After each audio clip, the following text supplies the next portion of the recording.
I recently got the first negative review on my game Operator 8 since it was released over a month ago now. And I think I've come a long way in my development journey because there was a time where that would have really annoyed me. It would have been a tough pill to swallow. But now I'm actively looking for negative reviews. Now, unfortunately, I've not had many. Well, it seems like a weird thing to say, unfortunately. But, it's a good thing when you don't have that many. But I find that negative reviews are a great way to see problems with your game that are sort of maybe not the easiest problems to recognize yourself, but the truth of the matter is that someone that leaves a negative review doesn't care about you.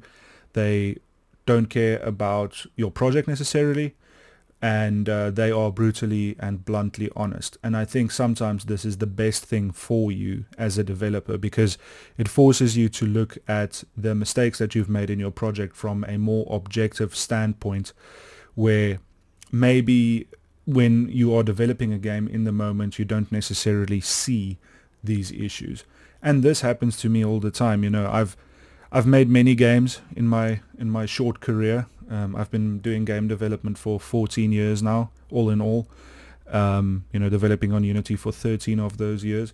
And in that time, I've learned a lot. I've come a long way. But I do find that there are certain things that I can be very stubborn about and stubborn to, if I can put it that way. And I think what happens is we get certain ways of doing things. We get certain methods set up in our processes and in our methodologies. And I think what happens is we then get challenged on those processes and methodologies, and sometimes you don't want to be challenged. You want to keep doing things the way that you're doing them, and you don't necessarily want to change. And I find this to be true of myself a lot of the time. And this year I've had a long look at myself and the way that I do things. And I've had to implement change, which I'm doing right now.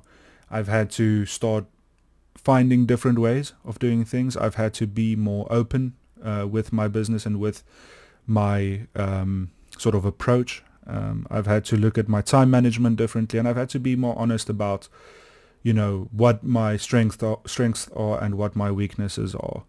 So there are a lot of things that you can do as a developer to improve. But I think sometimes we are very resistant to change. We are very resistant to improving ourselves in a way that we don't necessarily think we need to improve at. I think sometimes it's easy to say, I need to improve, I need to become better, and I'm willing to do it. But when push comes to shove, I think sometimes we are resistant to that change. So I think going forward, I'm going to try to be a lot more open. I'm going to try to take feedback on the chin and actually take a look at what the feedback says and seek out more sort of constructive feedback rather than just using the same channels that I've always done, because it's reliable feedback, but it's also probably what I want to hear. So going forward, I'm going to be being a little bit more honest with myself. Let me open up for my cat and we'll keep talking. The comment that I got said that the game is a little less than mid. Now, I'm not exactly sure what that means. I think that it means the game is just under acceptable, if I can put it that way. It's just under the norm for games, that's what I think it means. I'm not exactly sure. But if that's the case, then I think I agree with the comment, because when you do actually look at what the norm for games are, that standard is actually quite high, because you're not just talking about indie games, you're talking about games in general. And there's a lot of things that I should have done, well, not necessarily should have, but that I could have done differently with my game, and that probably would make it a better end product. And this includes things like better optimization, better code implementation and optimization, a bigger variety in gameplay options, a bigger variety in combat options, better sound design, better level design, less obtrusive interface design. So these are standard things that we can always, my lip is really itchy, that we can always improve, things that, we all need to always be improving at, always be getting better at, and things that we need to be honest with ourselves about. So my background is in 3D art. That is what I do for client work. I am a environmental 3D artist, and I think that shows in my work as well.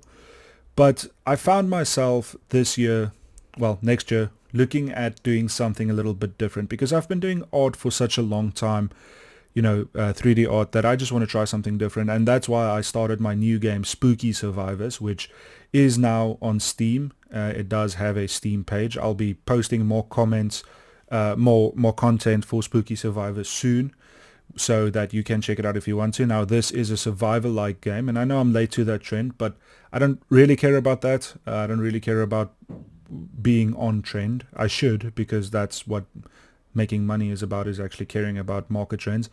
But this is just a sort of a game that I wanted to make, and I'm making it in 3 months. I wanted to make it in 1 month, but with the schedule for the next fest being what it is, I have to make it in 3 months because I want it to be in the next fest.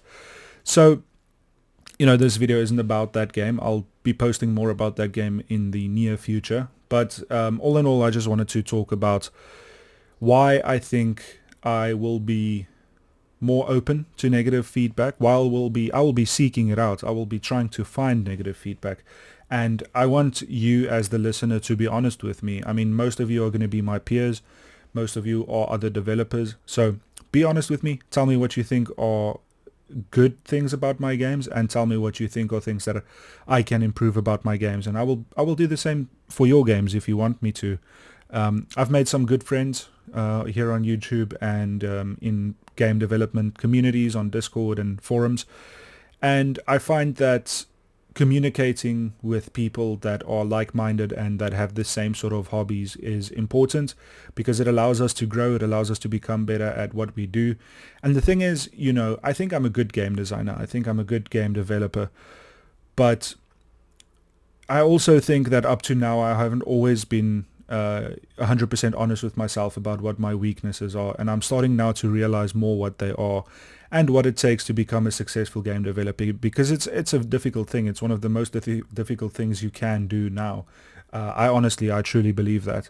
So, but I don't think that, that this should deter you. I don't think that this should make you not want to do it. It's the classic spiel. We have one life to live. We need to do what we are actually passionate about, what we want to do, and I truly believe that. I mean, I'm living that every day.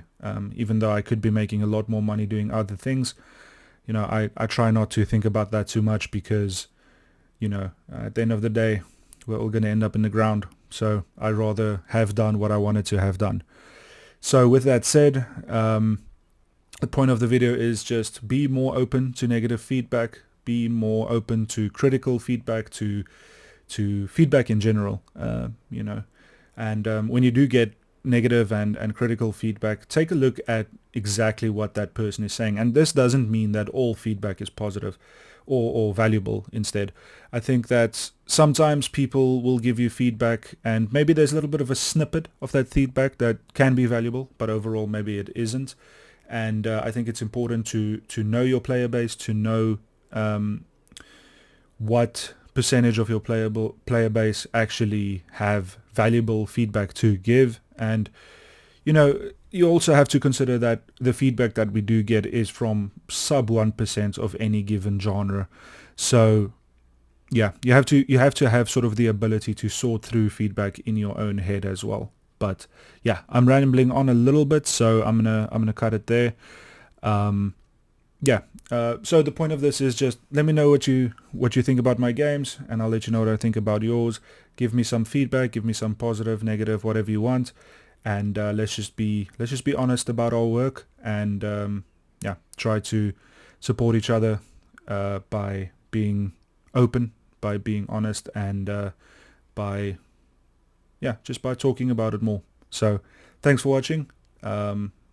If you enjoy the videos, let me know. If you want me to keep making videos like this where I sort of just talk let me know. I'm going to be doing more stuff for my games coming up soon, and when I do so, there will be more devlogs, more trailers, that kind of thing.